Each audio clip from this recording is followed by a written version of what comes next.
क्या ऐसा नहीं होना चाहिए जैसा पहले था कि हर अनपढ़ से अनपढ़ व्यक्ति को यह पता रहे कि वो जिस पार्टी को, जिस व्यक्ति को वोट देना चाह रहा है, जिसको वोट दे रहा है, उसी को उसने वोट दी है और उसकी वोट उसी के खाते में गिनी जाएगी?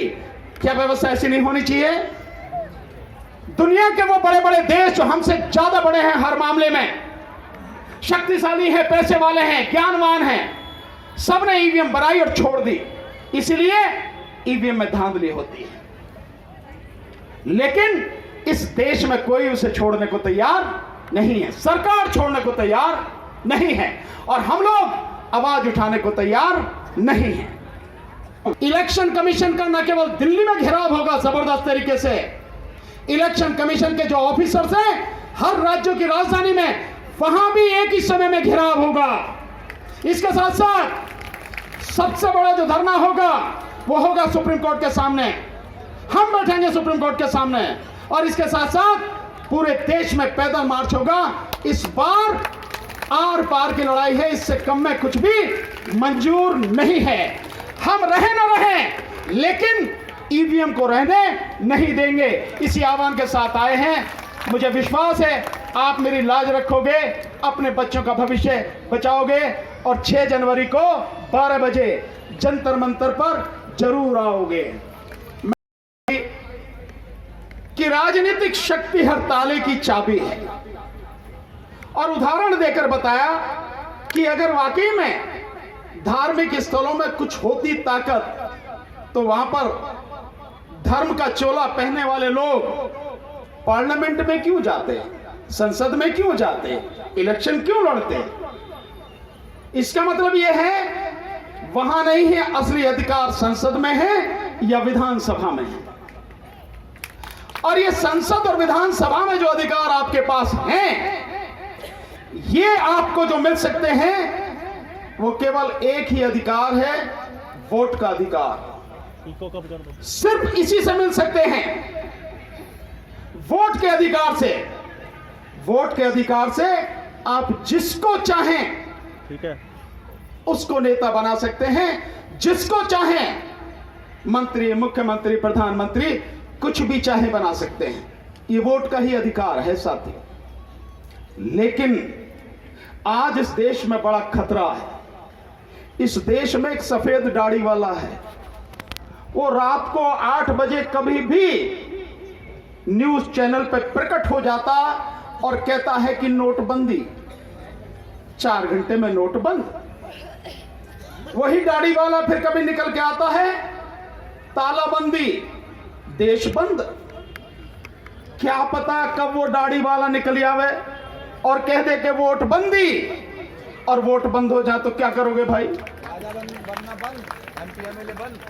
एमएलए एमपी बनना, बिल्कुल सही कह रहे हो आप फूल सिंह जी, एमएलए एमपी और राजा बनना बंद। यही अधिकार आज की तारीख में सबसे खतरे में है। राजनीति हर ताले की चाबी है, लेकिन राजनीति की चाबी अगर कोई है तो वो है वोट। ये वोट आपकी रोजी रोटी है।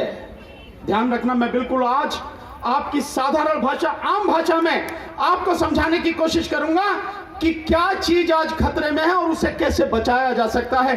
तुम ही बचा सकते हो, दूसरे में ताकत नहीं है। इस धरती पर कोई भगवान, कोई खुदा, कोई ईश्वर इस चीज को नहीं बचा सकता, सिर्फ तुम बचा सकते हो अगर चाहो तो। नहीं तो सब कुछ खत्म होगा और तुम्हारी आंखों के सामने खत्म होगा। इसलिए ये जो वोट है इसको समझो, ये तुम्हारी रोटी, कपड़ा और मकान है, ये तुम्हारी इज्जत और सम्मान है, ये रोजगार है तुम्हारा, ये नौकरी है तुम्हारे बच्चों की, ये शिक्षा है तुम्हारे बच्चों की। अगर ये चली गई कुछ बचेगा नहीं। यही वोट आपको इस देश के राष्ट्रपति के बराबर खड़ा करती है। इस देश के उपराष्ट्रपति, प्रधानमंत्री और मंत्रियों के बराबर खड़ा करती है। इसी वोट की वजह से आप उनके बराबर हैं। इस देश के सुप्रीम कोर्ट के जजों के बराबर, हाई कोर्ट जजों के बराबर, इस देश के तमाम न्यायालयों में जो जज हैं उनके बराबर इस देश में जितने भी कलेक्टर, डिप्टी कलेक्टर, एसडीएम, जितने भी तहसीलदार, नायब तहसीलदार, IAS, IPS officer, SP, SSP, IG, DIG, जितने भी अधिकारी हैं, जितने भी प्रोफेसर हैं, जितने भी डॉक्टर हैं, वकील हैं, ये वोट ही है जो आपको उन सब के बराबर खड़ा करती है। क्यों? क्योंकि राष्ट्रपति के वोट का मतलब भी, उसका भी महत्व एक है और आपके वोट का भी महत्व एक है। इसलिए ये इतनी कीमती है ये वोट। पर अब पिछले कई सालों से आपकी ये वोट चुराई जा रही है, लूटी जा रही है और एक मशीन के माध्यम से लूटी जा रही है।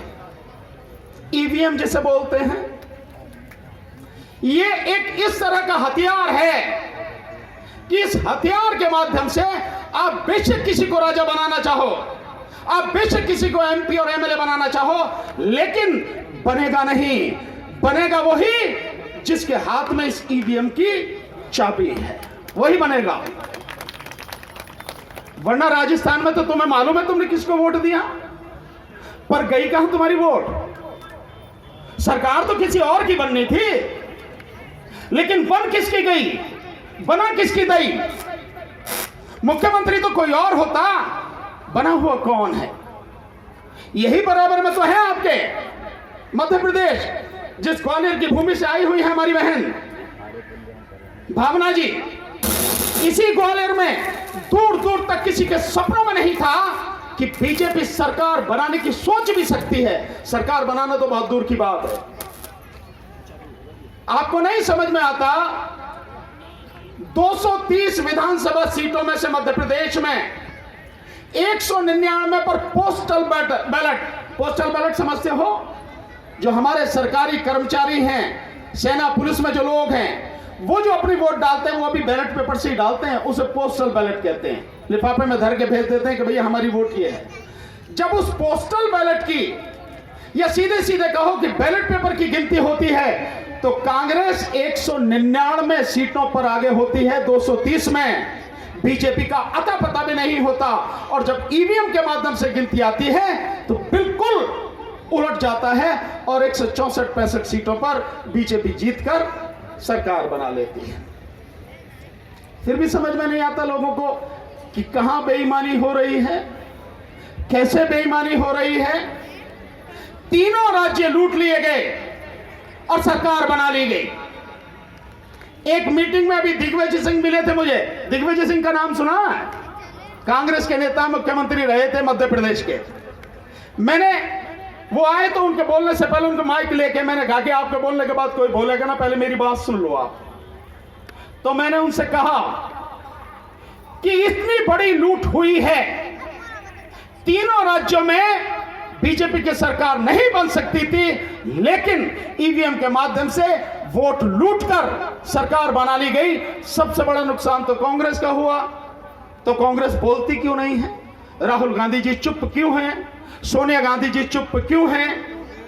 खड़गे साहब इस बात पर चुप क्यों हैं? बोलते क्यों नहीं हो आप? हम कितनी भी बात कह लेंगे, लोगों पर उस बात का उतना असर नहीं पड़ता। मुझे लोग कहते हैं आप बहुत बढ़िया काम कर रहे हैं, लिखते हैं भानु जी संघर्ष करो, हम आपके साथ हैं, ईवीएम हटनी चाहिए। जब मैं बुलाता हूं तो आते नहीं हैं, तो कैसे हटेगी भाई? मैं कितना भी कहूं, लोगों को जगाने का प्रयास कर रहा हूं, जाग भी रहे हैं लोग। लेकिन अगर देश की सबसे बड़ी विपक्षी पार्टी और पूरा विपक्ष इंडिया गठबंधन इकट्ठा होकर इसके खिलाफ लड़े, सड़क पर आकर लड़े, तो निश्चित रूप से ईवीएम हट जाएगी, फटाक से हट जाएगी। तो मैंने उनको कहा, आपके नेता नहीं बोलते, आपकी पार्टी इस मामले को लेकर लीड करे, इंडिया गठबंधन में सबको सहमत करे, बोलो ईवीएम हटाने के लिए। 18 तारीख को माननीय अखिलेश यादव जी से भेंट हुई, उनको कहा कोई बोले ना बोले, आप बोलिए जरूर। उन्होंने बोलना शुरू किया और नतीजा कम से कम इतना तो हुआ ही कि इस गठबंधन ने मिलकर एक प्रस्ताव तो पास किया, भाई जो वीवीपैट में पर्ची निकलती है उसे दे दो उसको, वोटर को, ताकि वो देख ले कि हाँ जिसको दिए वोट उसी को है, और उसे लेकर वो डिब्बे में डाल दे, उसे गिन लो। इसमें बुरा क्या है? मतलब इस देश में जो चुनाव हो रहा है, इतनी बड़ी धांधली खुलेआम हो रही है और सरकार, इलेक्शन कमीशन कोई भी बोलने को तैयार नहीं है। बड़ी मजेदार बात है, आप सब वोट डाल के आते हैं, आपने देखा होगा कि 3 मशीनें हैं। एक मशीन जिस पर आप बटन दबाते हो, बैलेट यूनिट जिसे बोलते हैं, जिस पर सभी प्रत्याशियों के नाम, उनकी पार्टी के नाम और उनका चुनाव चिन्ह होता है, दबाते हो ना उसी के सामने बटन। तो एक वो होता है जिसमें आप बटन दबाते हो, और एक होता है उसी के बराबर में लगी हुई कंट्रोल यूनिट। इसकी कम कर दे। उस कंट्रोल यूनिट से ही वोट गिनी जाती है, लेकिन उसमें वोट जाती हुई आपको दिखती नहीं है। आपको नहीं पता कि आपकी वोट वाकई उसमें गई भी है कि नहीं गई, जिसको दी है उसी के खाते में गई है कि नहीं गई, किसी और के खाते में तो नहीं चली गई, कहीं नोटा में तो नहीं चली गई, कुछ नहीं पता आपको, बिल्कुल अंधेरे में। तकनीक तो छोड़ ही दीजिए, तकनीक तो इस देश की मैं भी बताऊंगा उदाहरण देके, 99% लोग नहीं जानते ईवीएम मशीन की, लेकिन आप जैसे सारे साथी जो इतनी बात तो समझ ही सकते हैं कि मैं वोट जिसको दे रहा हूं मुझे पता तो लगनी चाहिए किसको दी। उस मशीन में जिसकी गिनती होती है पता नहीं लगती आपको। और जिस वीवीपैट तीसरी मशीन जो होती है, जिसमें 7 सेकंड के लिए आपको एक पर्ची दिखती है, पहला तो 7 सेकंड में पर्ची किसको दिख जाएगी, दावे के साथ कह सकता हूं आधी से ज्यादा आबादी देख ही नहीं पाएगी, वोटर देख ही नहीं पाएगा 7 सेकंड में कि पर्ची में क्या है कैसे नहीं है। इतनी देर में कट के नीचे गिर जाती वो आपको नहीं मिलती। और जो शीशा है उस पर लगा हुआ वो भी बड़ा डार्क सा है, उसमें बिल्कुल साफ नहीं दिखता, अन्यथा बिल्कुल नीट एंड क्लीन शीशा होना चाहिए, व्हाइट बिल्कुल साफ दिख जाए। वो धांधली की एक तरीका है, और वो पर्ची की गिनती कभी नहीं होती। और बेईमानी इस कदर कि सुप्रीम कोर्ट ने कहा था अगर कोई दिक्कत होती है तो 5 पोलिंग स्टेशन, मेरी बात को सुनना, आप सब वोट डालने जाते हैं, बहुत से साथी कार्यकर्ता भी होते हैं, पार्टियों के एजेंट भी होते हैं, वो जानते हैं कि क्या स्थिति है इलेक्शन के दौरान। उन्होंने कहा सुप्रीम कोर्ट ने कि 5 पोलिंग स्टेशंस की वीवीपैट की पर्चियों की गिनती कराओ। हालांकि 100% होनी चाहिए, पर एक पल को मारते हैं, बात को समझने की कोशिश करें। 5 पोलिंग स्टेशन, साथियों एक ही पोलिंग स्टेशन में कई बूथ होते हैं। एक ही स्कूल बड़ा सा है, 10-10, 15-15 बूथ होते हैं, और बेईमानों ने क्या तरकीब निकाली, 5 पोलिंग स्टेशन नहीं 5 बूथ की कराओ। यानी एक पोलिंग स्टेशन में अगर किसी में 10 है, किसी में 15 है, किसी में 5 है, किसी में 20 है, ये मिला के कितने बूथ की पर्ची गिनी जा सकती है, लेकिन नहीं, केवल 5 बूथ की पर्ची। ये बेईमानी है। और साथियों आपकी वोट कहां है? आपकी वोट तो वही है ना जो दिखती है, जिसे बटन दबाया आप उसी से तो जो पर्ची है उसी से तो कंफर्म करते हैं कि हाँ मैंने जिस व्यक्ति को, जिस पार्टी को वोट दिए, मेरा वोट उसी को गया। तो वो आपके हाथ में मिलनी चाहिए कि नहीं मिलनी चाहिए? ना वो आपके हाथ में मिलती, ना उसकी गिनती होती। गिनती उसकी होती है जिसके विषय में किसी को पता नहीं है। इससे बड़ी धांधली और क्या होगी? और अफसोस की बात कि इस देश की सुप्रीम कोर्ट के सारे जजेस, इस देश की हाई कोर्टों के सारे जजेस, इस देश की तमाम छोटी अदालतें जो हैं उनके जजेस, डिस्ट्रिक्ट जज, मजिस्ट्रेट, इस देश में जितने भी आईएएस ऑफिसर हैं, कलेक्टर, एडीएम, एसडीएम, जितने भी हैं, सेक्रेटरी, जॉइंट सेक्रेटरी, सारे के सारे नीचे से लेकर ऊपर तक, इस देश के तमाम पुलिस के अधिकारी, आईपीएस ऑफिसर, जितने भी क्लास 1 ऑफिसर्स हैं, जितने भी प्रोफेसर हैं, जितने भी वकील हैं, जितने भी डॉक्टर हैं, जितने भी इंजीनियर हैं, जितने भी पीएचडी धारी पढ़े लिखे लोग हैं, और जितने भी बाकी पढ़े लिखे लोग हैं, सिवाय सॉफ्टवेयर इंजीनियर के कोई नहीं जानता कि इस मशीन जो इस्तेमाल हो रही, जिसमें आप वोट डालते चले आ रहे हो लगातार पिछले 20 साल से, वो मशीन की तकनीक क्या है, वो कैसे काम करती है, बस आपको बताया जाता है। जिसको दो उसके आगे बटन दबा दो, कहानी खत्म। 99% से ज्यादा लोग नहीं जानते कि जो व्यवस्था वोट के लिए है वो व्यवस्था क्या है, कैसी है, कैसे काम करती है। और ऊपर से लेके इतने पढ़े लिखे लोग, राष्ट्रपति, उपराष्ट्रपति, प्रधानमंत्री, मंत्री, मुख्यमंत्री, गवर्नर, सारे के सारे ये पढ़े लिखे लोग नहीं जानते, अनपढ़ कैसे जानेगा। इस देश में 99% से ज्यादा लोग नहीं जानते कि जिस व्यवस्था से चुनाव कराया जा रहा है वो क्या है, कैसे काम करती है। बस अंधे होकर सारे के सारे बटन दबाए जा रहे हैं। इससे ज्यादा दुख और दुर्भाग्य की बात क्या होगी। इससे ज्यादा हम सभी लोगों को, विशेषकर पढ़े लिखों को, डूब मरने वाली बात क्या होगी। क्या ऐसा नहीं होना चाहिए जैसा पहले था कि हर अनपढ़ से अनपढ़ व्यक्ति को यह पता रहे कि वो जिस पार्टी को, जिस व्यक्ति को वोट देना चाह रहा है, जिसको वोट दे रहा है, उसी को उसने वोट दी है और उसकी वोट उसी के खाते में गिनी जाएगी। क्या व्यवस्था ऐसी नहीं होनी चाहिए। दुनिया के वो बड़े बड़े देश जो हमसे ज्यादा बड़े हैं, हर मामले में शक्तिशाली है, पैसे वाले हैं, ज्ञानवान हैं, सबने ईवीएम बनाई और छोड़ दी। इसलिए ईवीएम में धांधली होती है। लेकिन इस देश में कोई उसे छोड़ने को तैयार नहीं है, सरकार छोड़ने को तैयार नहीं है और हम लोग आवाज उठाने को तैयार नहीं है। सिर्फ आज 31 तारीख है, इस साल की आखिरी दिन, 12 बजे से नई साल शुरू हो जाएगी और अगर इस सरकार ने समय पर चुनाव कराए तो जनवरी और फरवरी का महीना है, केवल यही 60 दिन हैं। इन्हीं 60 दिन में इस भारत की, इसका भविष्य क्या होगा, तकदीर और तस्वीर दोनों निश्चित होंगी।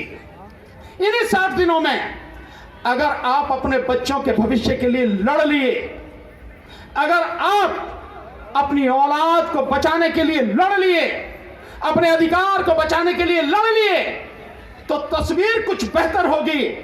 नहीं तो कितनी विद्रूप, कितनी भयानक तस्वीर होगी, इसका आपको अंदाजा नहीं है।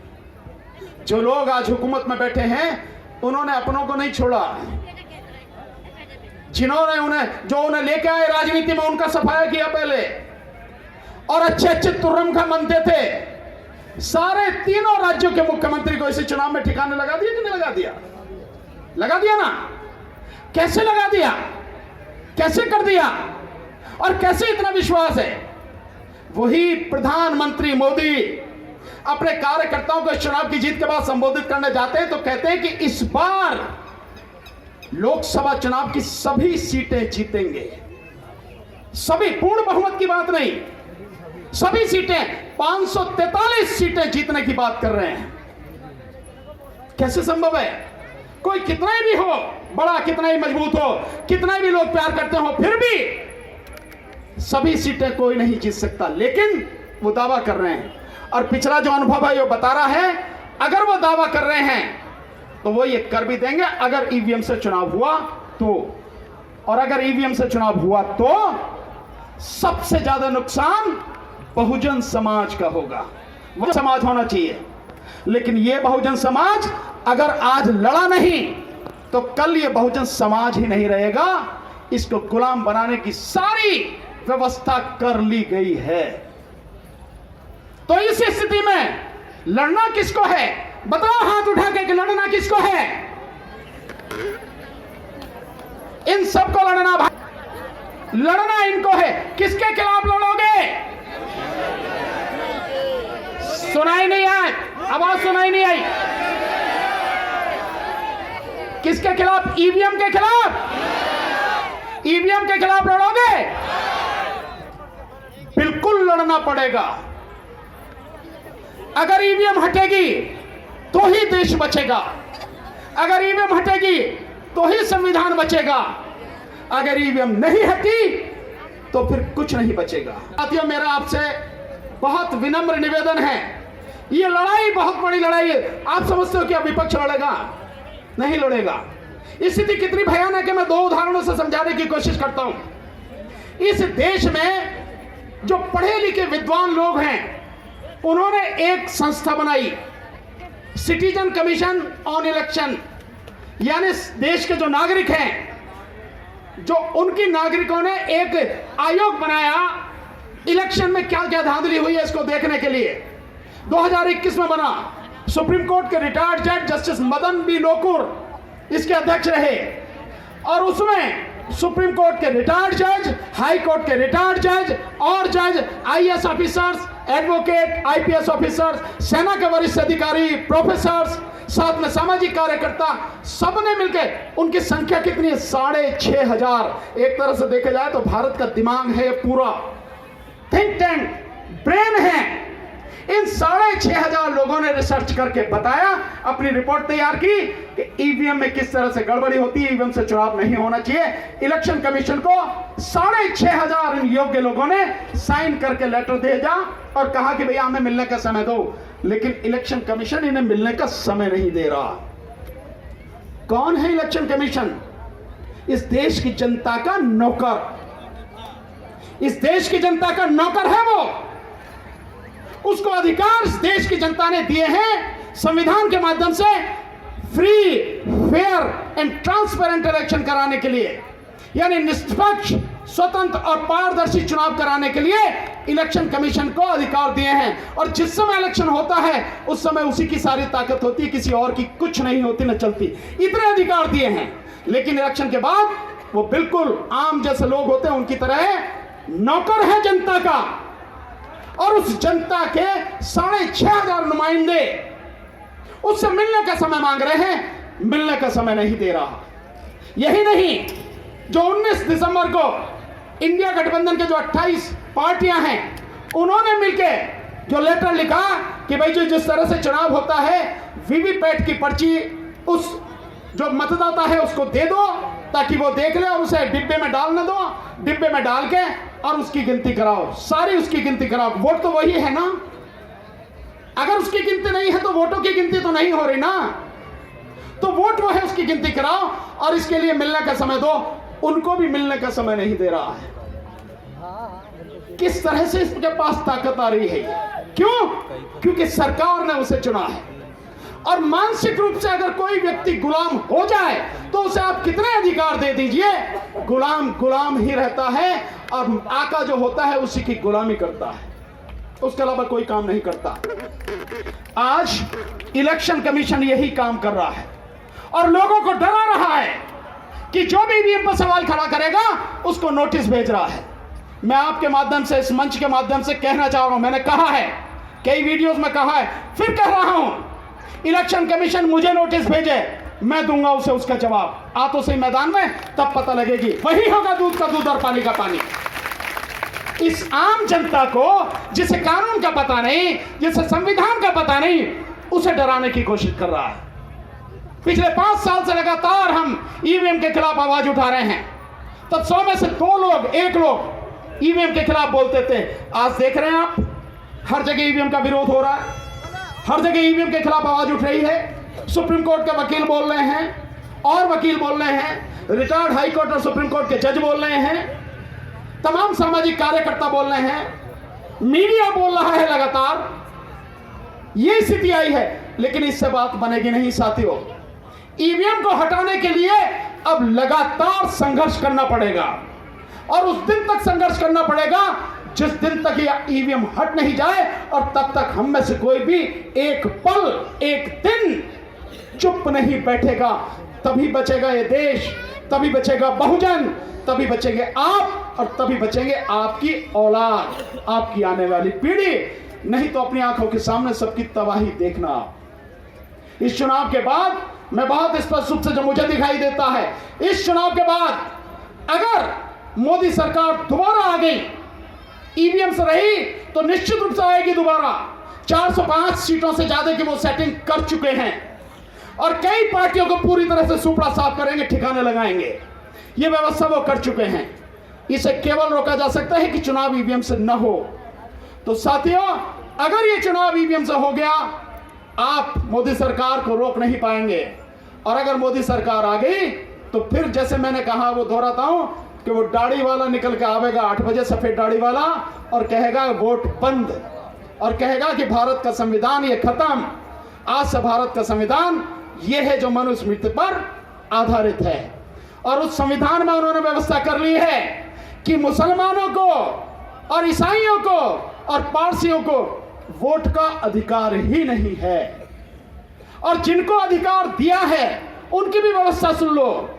उनको वो अधिकार देकर कह रहे हैं कि इस संविधान के माध्यम से आने वाले समय में, हालांकि वो संविधान सिर्फ दिखावे के लिए है, मूर्ख बनाने के लिए है कि हाँ लोकतंत्र रहेगा, लोकतंत्र नहीं रहेगा, राजतंत्र होगा। और राजतंत्र में संविधान की क्या जरूरत है? राजा अपने आप में सब कुछ है। राजतंत्र तो थानों से चलता है, अदालतों से थोड़ी चलता है, लोगों से थोड़ी चलता है, वो तो थानों से चलता है। लेकिन फिर भी जिस संविधान की बात कर रहे हैं उसमें कह रहे हैं कि संविधान के माध्यम से हिंदुओं को, बौद्धों को, जैनों को और सिखों को वोट का अधिकार होगा। मुसलमान कभी भ्रम में रहते हो, मुसलमानों को अधिकार नहीं है, ईसाइयों को अधिकार नहीं है और पारसियों को अधिकार नहीं है। इनको तो यूं ही साफ कर दिया। अब आप हिंदुओं की बात आ जाओ। अगर यह संविधान मनुस्मृति पर लागू होगा तो मनुस्मृति में आपकी क्या स्थिति है भाई? भाई एससी और एसटी कौन है? ओबीसी कौन है? महिलाएं कौन हैं? मनुस्मृति के हिसाब से आप सारे के सारे लोग शूद्र हैं, शूद्र। और शूद्र को मनुस्मृति के हिसाब से कोई अधिकार नहीं होता। तो महिलाएं जो इस देश की आबादी है उनको कोई अधिकार नहीं, और तुम्हें मूर्ख बना के तुम्हारे अधिकार हिंदू कह के छीन लिए, क्योंकि मनुस्मृति में एससी एसटी जो शूद्र हैं, ओबीसी जो शूद्र हैं, इनका कोई अधिकार नहीं है। यह है षड्यंत्र जिसके माध्यम से आपको अभी नीरज भाई ने बहुत बढ़िया तरीके से बताया कि आपको मूर्ख बनाया जाता है। लेकिन मजेदार बात यह है कि आप मूर्ख बन जाते हैं और बनने के बाद फिर कहते हैं अगली बार आना। यह स्थिति है।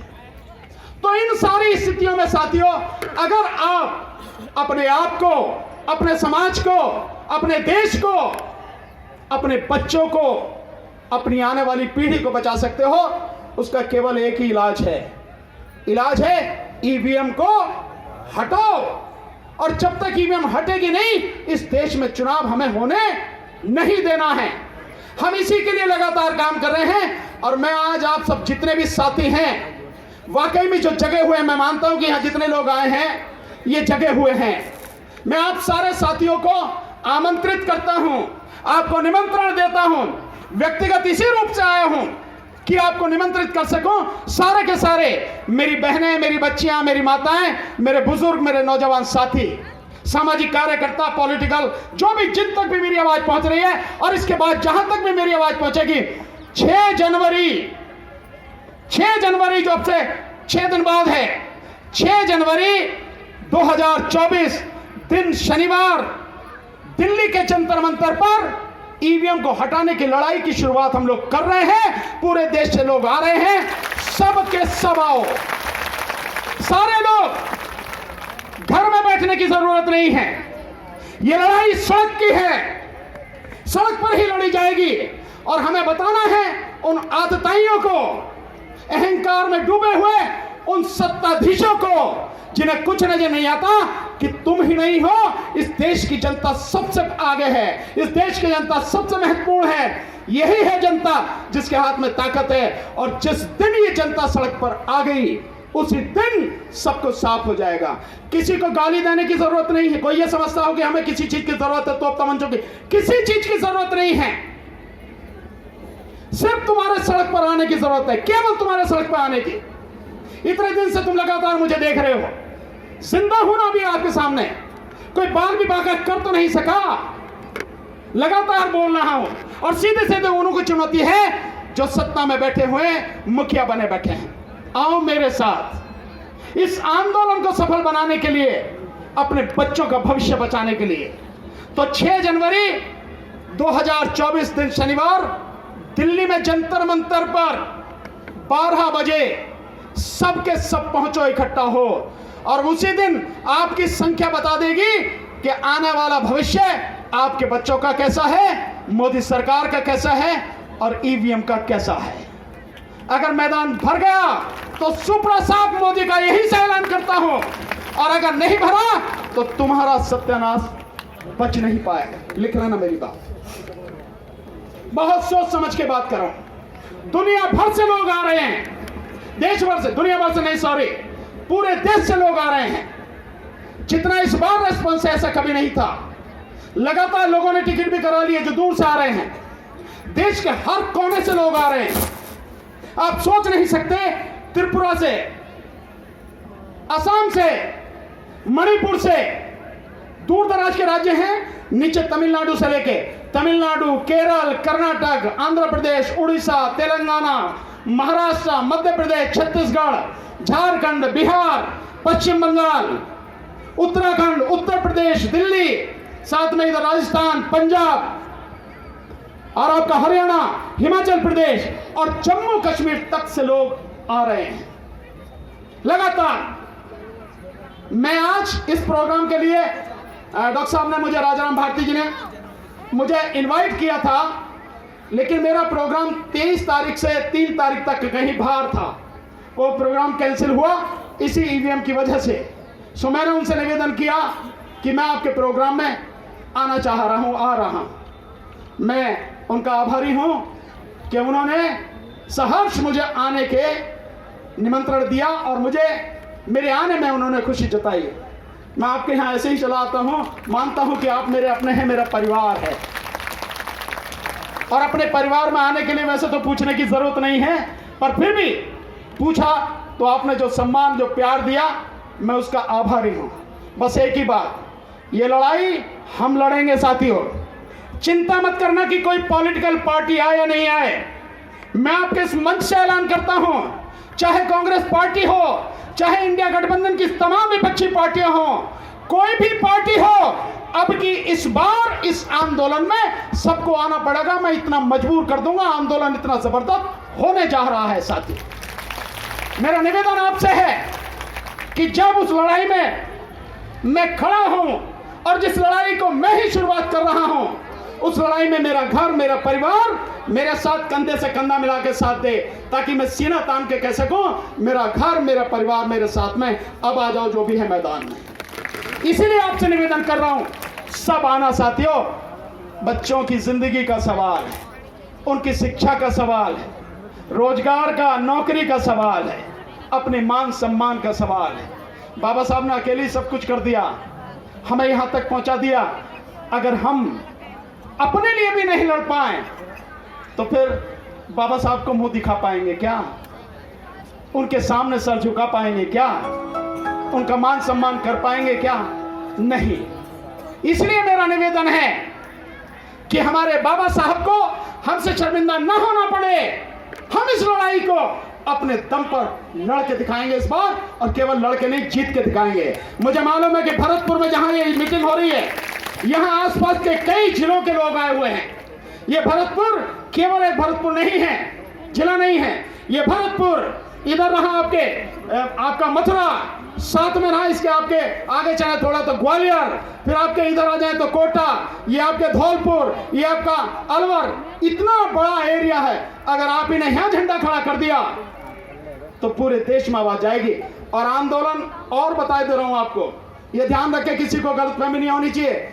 ये केवल 6 जनवरी को ही नहीं होगा, 6 जनवरी को शुरुआत है और उसी दिन घोषणा होगी कि आंदोलन क्या होगा, कैसे कैसे होगा, किस दिन होगा। तो उसमें 2-3 चीजें आपको बता देना चाहता हूं। इलेक्शन कमीशन का न केवल दिल्ली में घेराव होगा जबरदस्त तरीके से, इलेक्शन कमीशन के जो ऑफिसर्स हैं हर राज्यों की राजधानी में, वहां भी एक ही समय में घेराव होगा। इसके साथ साथ सबसे बड़ा जो धरना होगा वो होगा सुप्रीम कोर्ट के सामने।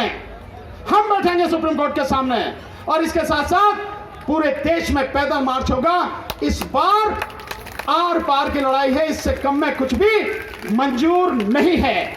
हम रहे न रहे, लेकिन ईवीएम को रहने नहीं देंगे। इसी आह्वान के साथ आए हैं। मुझे विश्वास है आप मेरी लाज रखोगे, अपने बच्चों का भविष्य बचाओगे, और 6 जनवरी को 12 बजे जंतर मंतर पर जरूर आओगे।